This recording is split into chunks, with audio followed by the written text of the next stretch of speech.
Келесі есеп номер 463 есеп. Аралас санды ортақ бөлімге келтіруіміз керек. Мына жерде 6 мен 9-дың ең кіші ортақ еселігі 18 болады. Так, енді 18-ді 6-ға бөлсем мен 3-тен берем. 18-ді 9-ға бөлсем 2-ден берем. Сонда бізде шығады екен 2,18-ден 3 және де 3,18-ден 2 деген сан. Келесі 4 пен 12-ның ортақ бөлімі 12 болады. Мына жерде біз 3-тен береміз.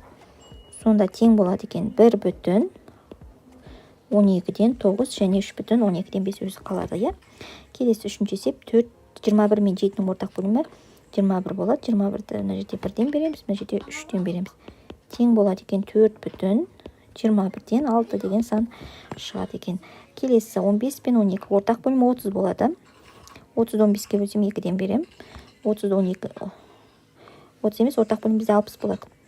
Так, сонда мына жерде 4-тен берем, мына жерде біз 5-тен береді екенбіз. Сонда бізде шығады екен 2,60-тан 32. Мына жерде шығады екен 1,60-тан 25 деген сан шығады. Келесі 20 мен 50 ортақ бөлімі 100 болады. 100-ді 20-ға бөлсем 5-тен берем, 150-ге бөлсем 2-ден берем. Тең болады екен 1,100-ден 35 деген сан шығады. Ал мына жерде 2,100-ден 6. Келесі 11 мен 12-ның ортақ бөлімі бізде 22 болды. Мына жерде 2-ден береміз. Тең болады 1,22-ден 6. Мына өзі қалады екен. Келесі 100 бен 10-ның ортақ бөлімі 100 болады. Так, мына жерде біз 10-нан береміз. 100-ді 10-ға бөлсек 10-нан береміз. Сонда 4,100-ден 90 деген сан шығады екен. Келесі есепті шығарайық. Так, 18 бен 15. 18 бен 15-ның ортақ бөлімі 90 болады бізде. 90-ды 18-ге бөлсек 5-тен береміз. Так, 90-ды 15-ге бөлсек 6-тан береміз. Сонда мына жерде 3,90-нан 5 және де 2,90-нан 24 деп аламыз. Келесі номер 464 есеп. Натурал санды берілген жай бөлшекпен бөлімі бірдей жай бөлшек түрінде жазыңдар. Яғни біз 7 деген санның бөлімі 8 болатындай жазуымыз қажет екен. Ол үшін 8-ді біз 7-ге көбейтетін болсақ, онда міне бүйтіп жазамыз. 7 тең болады. Жерде 8. 7 жерде 8 елу 6. Елу 6-ны 8 өсем 7 ғой. Және де бізде екінші сан 8-ден 5 деген сан. Келесі екінші есепті шығарайық. Екінші есепте 9 және де бізде 4-тен 1.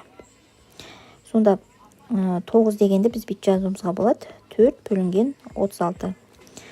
Ал 4-тен 1-дің өзін жазады екенбіз. Келесі үшінші есепті шығарайық. Үшінші есепте 7-тен 3 және де бізде 4. 4-ті біз бөлімі 7 болатында жазу үшін 7, 4, 7, 28. Яғни 7-тен 28 ретінде жазуымызға болады. Төртінші есепті шығарайық. Төртінші есепте бізде 10-нан 9 және де 8. 8-ді жазу үшін біз бүйтіп жазамыз. 10-нан 80. 80-ді 10-ға бөлсем 8 шығады екен. Келесі 5-ші есепті шығарайық. 5-ші есепте бізде 15 және 10-нан 3 шығып тұр екен. 15 тең болады. Енді мына жерде 10-нан 3 деген сан тұр. Мына жерде біз бүйтіп жазамыз. 150-ді 10-ға бөлсек 15-дің өзі шығады. Осылай жазамыз. Яғни ортақ бөлімі бірдей болатындай. Келесі 6-ші есепті шығарайық. 6-ші есепте 20 және де 8-ден 3. Тең болады, оны біз бүйтіп жазамыз. 20-ны 8-ге көбейтіп 160. Сонда 160-тан 8-ден 160 деп жазады екенбіз. Келесі 7-ші есепті шығарайық. 9 және 12-ден 5. Енді 9-ды біз 12-ге көбейтетін болсақ, мына жерде 12. 9 90, 108 шығады екен. 108, яғни 108 бөлінген 12 және 12-ден 5 деп жазалады екенбіз. Келесі 8-ші есепті шығарайық. 11-ден 7. 11-ден 7 және де 3. Так, 11-ден 33 деп жазады екенбіз. Келесі есеп ағыспен жүргендегі жылдамдығы бізде 35 км сағат, ағысқа қарсы жүзгендегі жылдамдығы қайықтың 29 км сағат. Ағыс жылдамдығы мен меншікті жылдамдығын табамыз. Енді біз шешуі деп жазайық. Шешуі. Так, ағыс жылдамдығын табу үшін ағыспен жүргендегі жылдамдықтан ағысқа қарсы жүрген жылдамдықты азайтып, 2-ге бөліп жібереміз. Сонда бізде ағыс жылдамдығы тең болады. 35-тен азайтамыз 29-ды бөлеміз 2-ге. Тең болады екен бізде 3 км бөлінген сағат. Ал енді меншікті жылдамдықты табу үшін біз ағыспен жүргендегі жылдамдыққа қосамыз, ағысқа қарсы жүргендегі жылдамдықты және 2-ге бөлеміз. Сонда меншікті жылдамдығымыз тең болады. 35-ке қосамыз 29-ды бөлеміз 2-ге. Бізде тең болады екен 32 км сағат. Жауабы В ағыспен жүргендегі жылдамдығы бізде 3 км.